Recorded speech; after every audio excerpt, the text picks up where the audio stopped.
먹이를 찾으러 가는 아기 수달. 에밀리 림글 스크롤 스튜디오 그림.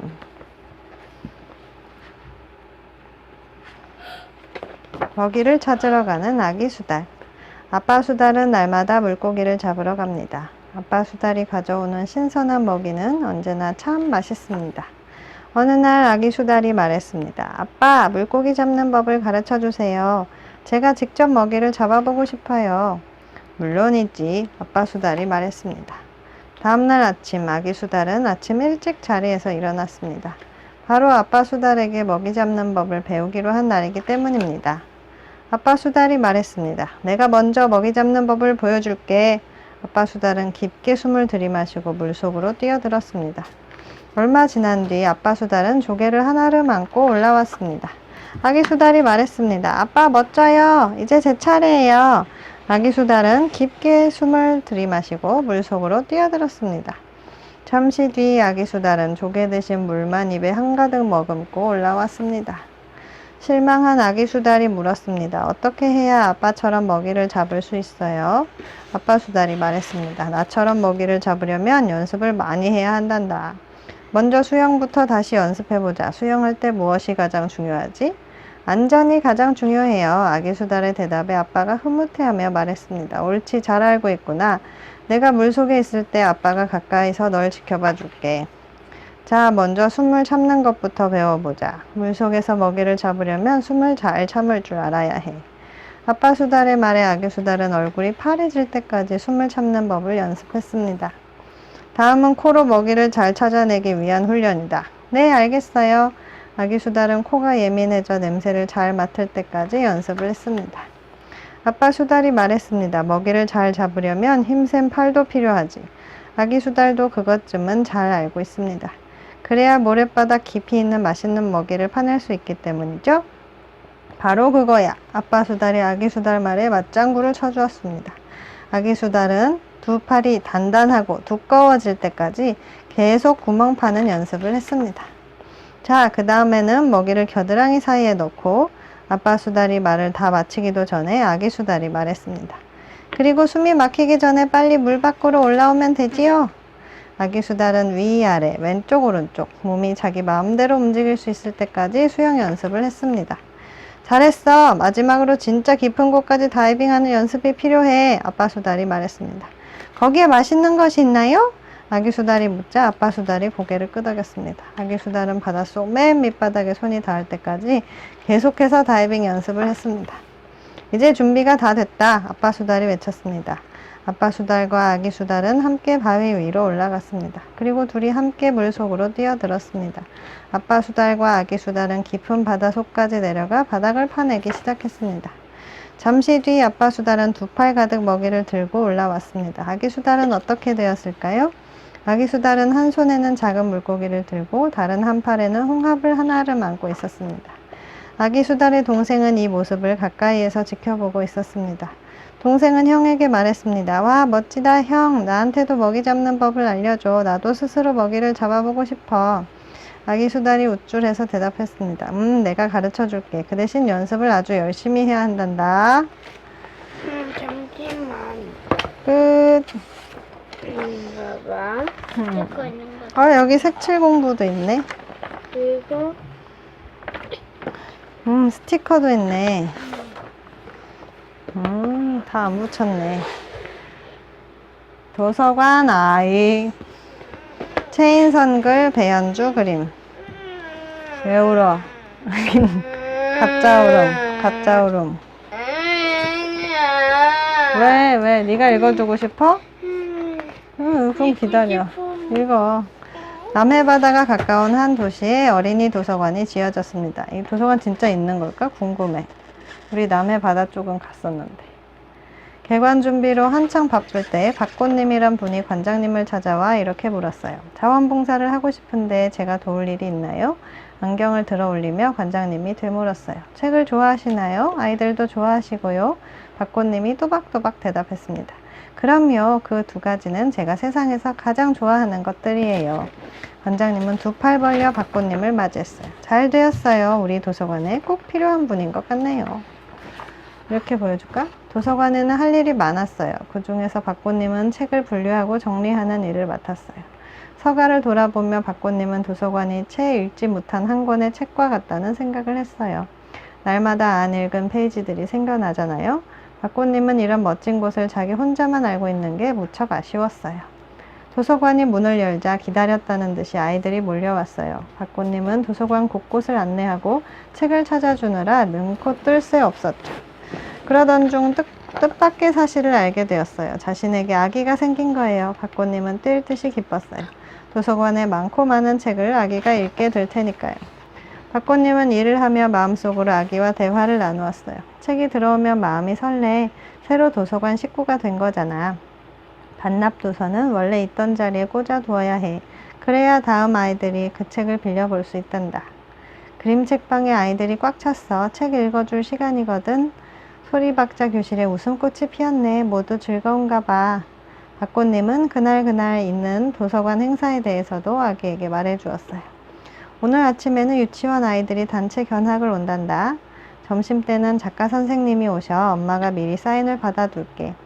오후 3시에는 강아지에게 책 읽어주기 행사가 있고 내일은 도서관 버스가 산골 아이들을 찾아가지. 개관 1주년이 다가왔어요. 아기 낳을 때도 가까워졌죠. 박꽃님은 무거운 몸을 이끌고 1주년 기념잔치를 준비했어요. 잔치에 막이 오르자 박꽃님이 이제 병원에 가야겠어요 하며 일어섰어요. 관장님이 기뻐하며 말했어요. 어쩜 이렇게 신통해요. 아기가 도서관 생일에 딱 맞춰 나오려고 기다리고 있었나 봐요. 병원에 도착하자마자 아기가 태어났어요. 신기하네. 아기 이름은 소리였어요. 엄마 아빠는 갓난아이 소리를 정성껏 돌보았어요. 그렇지만 한 가지 빠뜨린 것이 있었어요. 처음에는 소리도 그것이 무엇인지 몰랐어요. 먹고 자고 하느라 바빴거든요. 한 달이 지나자 소리는 고개를 둘레둘레하며 무언가를 찾았어요. 그건 바로 책이었어요. 도서관이었어요. 소리는 도서관을 아주 좋아했어요. 도서관의 책 냄새와 햇빛 냄새, 책장을 넘기는 소리, 아이들이 발을 내디딜 때의 공기의 움직임, 책을 읽어주는 나긋나긋한 말소리. 이 모든 것을 음미하며 소리는 행복한 잠에 빠져들었어요. 박꽃님은 다시 도서관 일을 시작했어요. 박꽃님이 일을 하는 동안 여러 사람들이 소리를 돌보았어요. 몸을 뒤척이면 사서 누나가 기저귀를 갈아주고 입을 쫑긋거리면 아이들이 박꽃님에게 달려가 아기가 배고프대요 하고 말해주었어요. 햇볕을 쬐어야 한다며 경비 아저씨가 도서관 뒷뜰을 산책시키고 그러고 나면 관장님이 무릎에 앉혀놓고 마사지를 해주었어요. 소리를 열람실로 데리고 오면 아이들이 모여들어요. 아기는 어떻게 생겨요? 아기가 몇 살이에요? 왜 이렇게 작아요? 아기를 어떻게 낳아요? 아기는 언제 걸을 수 있어요? 아이들이 끝도 없이 질문을 해대면 박꽃님은 슬그머니 돌아서서 아기는 어디에서 올까요? 란 책을 찾아주어요. 그 책이 대출되어 없으면 엄마 아빠가 우리를 낳았어요. 란 책을 보여주었죠. 얼마 안 있어 소리는 책을 보기 시작했어요. 책장 앞에 앉아있다가 누가 지나가면 자기가 보고 싶은 책을 손가락으로 가리켜요. 그 책을 꺼내 읽어주면 소리는 방긋방긋 웃어요. 책장을 안 넘기고 있으면 빨리 넘기라고 손을 뻗어요. 하지만 진짜로 책을 읽는 시간은 엄마 박꽃님과 함께 있을 때죠. 때때로 소리는 관장님을 졸졸 따라다녀요. 관장님처럼 아이들에게 인사도 건네고 작가 강연이 있으면 잠시 엿들어요. 그러다 구석진 곳에서 졸기도 하고 바닥에 책을 넘겨보기도 해요. 소리를 처음 보는 사람이 저 아이는 누구예요? 하고 물으면 모두들 도서관 아이예요 하고 대답했어요. 엄마는 어디 있어요? 하고 물으면 우리 모두가 엄마예요 라며 합창을 한답니다. 박꽃님은 그 엄마들 속에서 웃음 짓고 있었죠. 다리에 힘이 붙자 소리는 스스로 도서관을 탐험하며 자신의 일을 찾아 나섰어요. 가장 잘하는 것은 출입문 앞에 서서 안내하는 일이었어요. 어서 신발은 여기 따라와. 저기는 쉬하는데. 손짓 발짓을 섞어 떠듬대는 소리를 아이들은 다 알아들을 수 있었어요. 소리는 도서관에서 지켜야 할 규칙도 잘 알고 있어요. 자기보다 큰 아이들에게도 선뜻 다가가 쉿 조용. 안 돼. 뛰면 다쳐. 책 제자리 하고 말해요. 할 일을 마친 다음에는 책을 읽으러 혼자 그림책방으로 가요. 거기서 소리는 그림책 속 주인공을 만나 신나게 놀아요. 여기 좀 무서울 것 같은데? 그림 책방. 아, 그쪽에 있구나. 얘가 뭐지? 곰치. 곰치. 얘네가 봤던 것들. 사람들은 가끔 소리가 어린아이라는 것을 깜빡 잊어요. 그러곤 이렇게 물어봅니다. 몇 시부터 그림책을 읽어줍니까? 도서관 버스는 이번에 어디로 가죠? 어린이 사서는 무슨 일을 하나요? 책 100권 읽기 프로그램은 어떻게 신청해요? 소리는 가만히 듣고 있다가 그런 내용이 다 적힌 책자를 가져다 줍니다. 사람들은 책자를 펴들며 꾸벅 인사를 하죠. 고맙습니다, 꼬마 관장님. 소리 표정이 너무 의젓하기 때문이에요. 도서관에서는 재미난 행사가 많이 열렸어요. 그때마다 소리는 빠지지 않고 참여했어요. 덕분에 기념사진 속에는 늘 소리가 끼어있지요. 사진을 보면 소리가 쑥쑥 자라난 것을 확인할 수 있어요. 도서관도 소리와 함께 잘 자라났어요. 사람들은 어느덧 도서관과 소리를 한 몸으로 생각하게 되었어요. 도서관 밖에서도 소리는 유명해요. 길에서 소리와 마주치면 도서관 아이로구나. 그래, 오늘도 책 많이 읽었니? 하고. 놀이터에서 놀고 있으면 어째 도서관에 안 읽고 여기 있니? 오늘이 도서관 노는 날인가? 했어요. 아이들은 학교를 나서며 좀 이따가 도서관에서 보자 하며 소리에게 손을 흔들었어요. 도서관에 어쩌다 소리가 안 보이면 도서관 아이 언제 와요? 그렇다.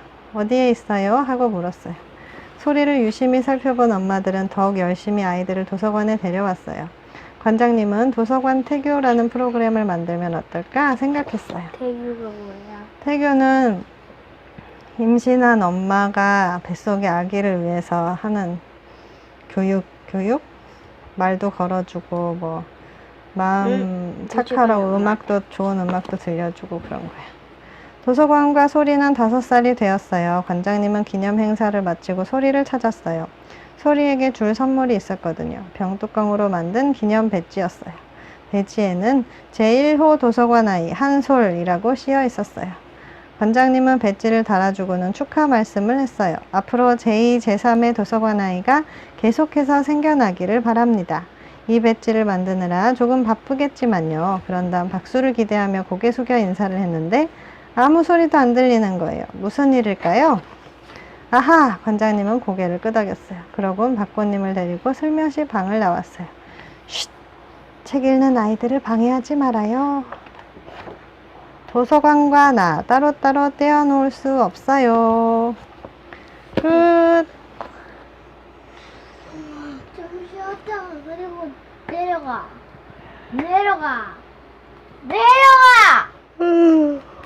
이 책도 많이 읽었는데 오랜만에 읽었네. 도서관에.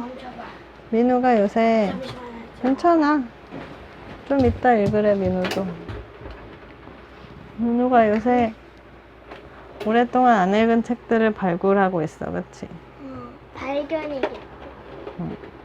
파내는 건 발굴이라 그래. 그래?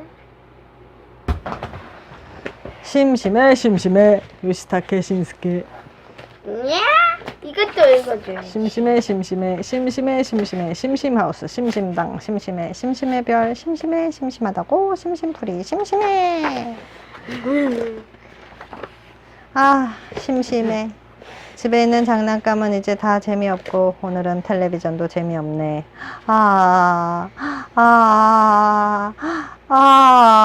엄마, 나 심심해요. 엄마도 바빠. 알아서 놀아.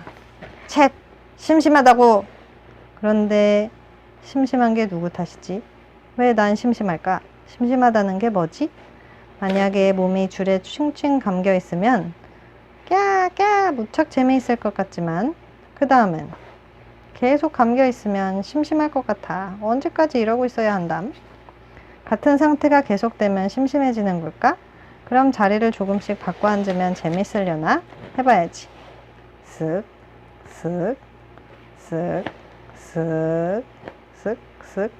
좀 재밌다. 근데 에이, 별로네. 평소와 좀 다르면 재밌을까? 평소와 다르면 다를수록 재미있는 걸까? 곱하고 콩바지 입고 가운 나시다. 신발에 손에 끼고 그리고 타전처럼 이게 평소와 매우 달라. 그리고 얼굴에 머리 하고 이야! 이런 놀이터는 재미있어 보이는데 이렇게 텅 빈 놀이터는 재미없을 것 같아. 이건 이런 놀이기구터고 이건 놀이터야. 이건 우리 기부터 가고 싶어. 이것저것 잔뜩 널려 있으면 재밌는 걸까? 나랑 관계 없으면 재미없는 걸까? 이 풀 엄청 맛있어. 넌 왜 안 먹니? 염소들이 말했습니다. 생각대로 되지 않으면 재미없는 걸까?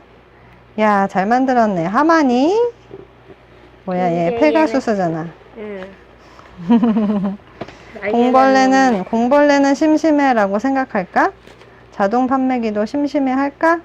길에 떨어져 있는 돌은, 곰돌이 인형은, 빨대 포장지는, 에어컨 실외기는, 발 아파서 안 신는 신발은, 먹기 싫어서 남긴 당근은, 심 부러진 작은 연필은, 어디서 빠졌는지 알 수 없는 부품은, 세상에서 제일 재미없는 놀이공원은 어떤 곳일까? 응. 대관람차가 안 높다.